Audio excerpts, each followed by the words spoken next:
a simple, quick one, especially that I was very, very bummed out that my last video ended up being posted in the wrong orientation. As you know, that I am pretty new to this. So I thought that YouTube would automatically adjust the orientation like it happened with my first video, but I think something went wrong when I was filming it. But anyway, this is how we learn.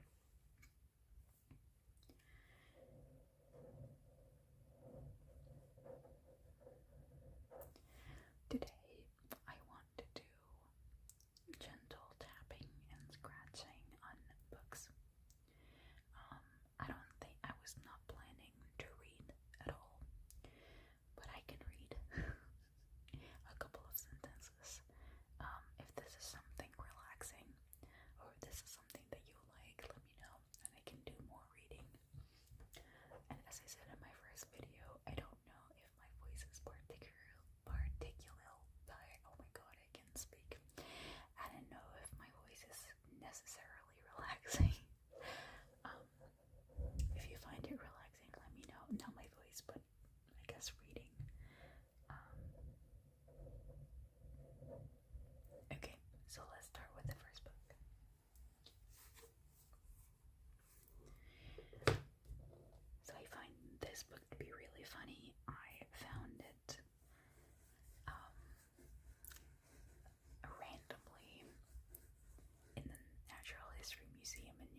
salty, dark environment. Pretty much the dream combination for rapid growth of bacteria. Hence, the stinking mixture of fetid bacteria and dead skin cells that, if you are lucky enough to have other fungal issues too, can be scraped up like burrs in between your toes using firm fingernails. That sounds disgusting. This is toe cheese, or toe jam, if you prefer, and as well as dead skin and millions of bacteria and fungi. It also contains oils, sweat residue, and sock fluff. The medical term for smelly feet is bromodosis, I guess, and it's most common in teenagers and pregnant women who are both likely to be experiencing hormonal changes that encourages sweating. The good news is that it is unlikely to be bad for you.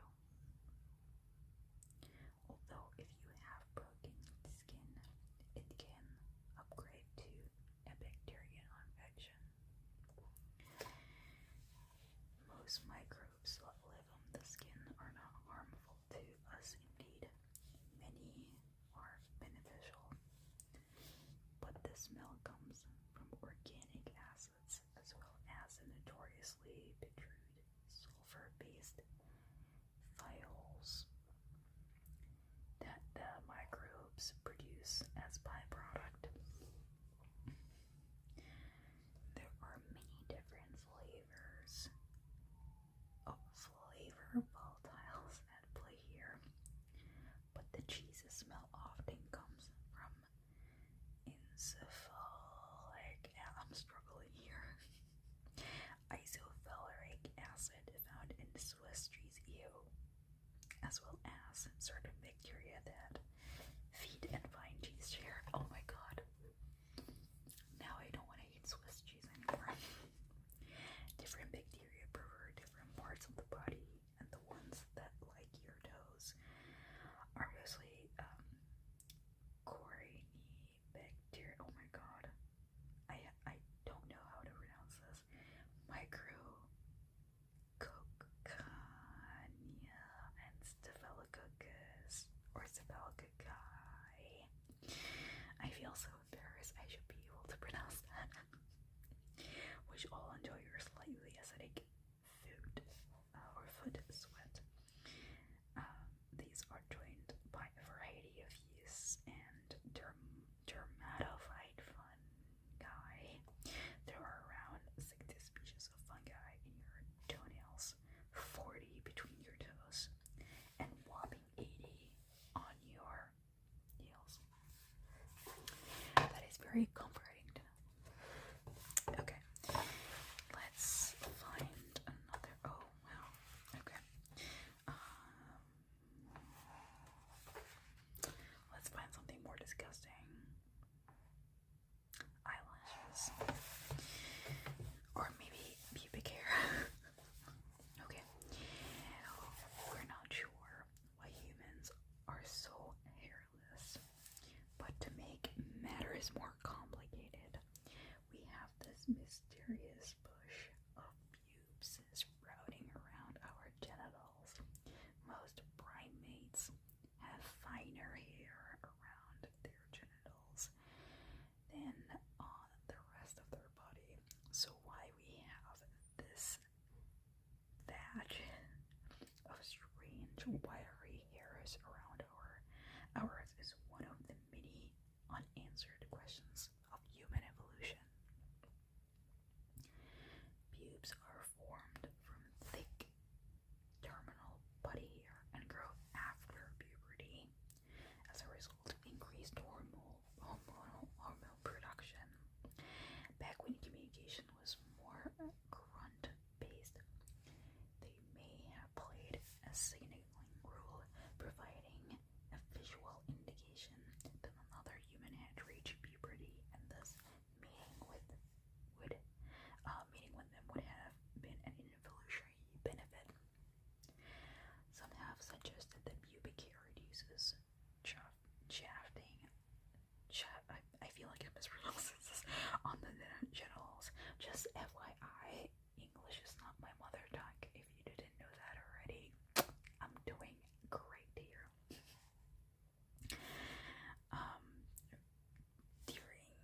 exist. We don't know if humans can smell them. And 3, we don't have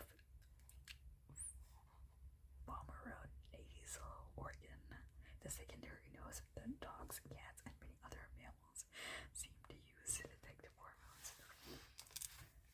This is very funny.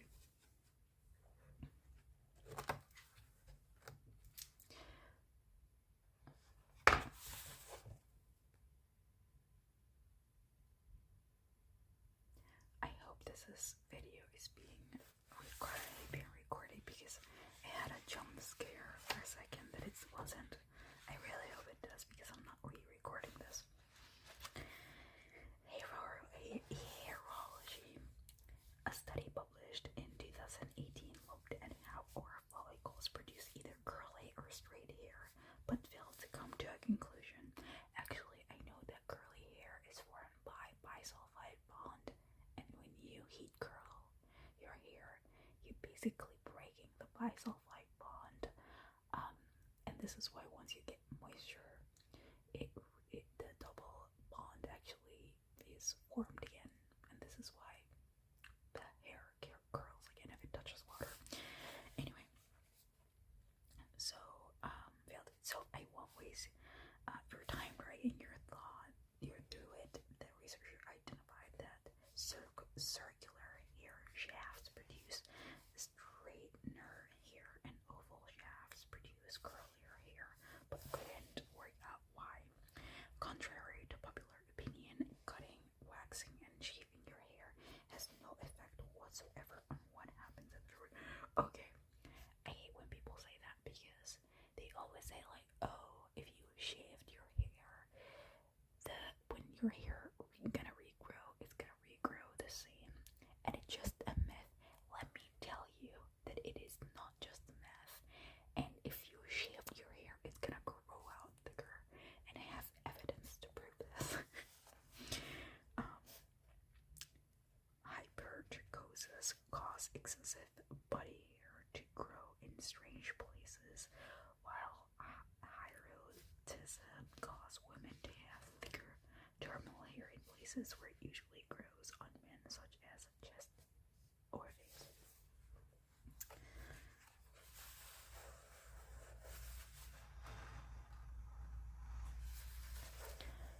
I think this book is very fun.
using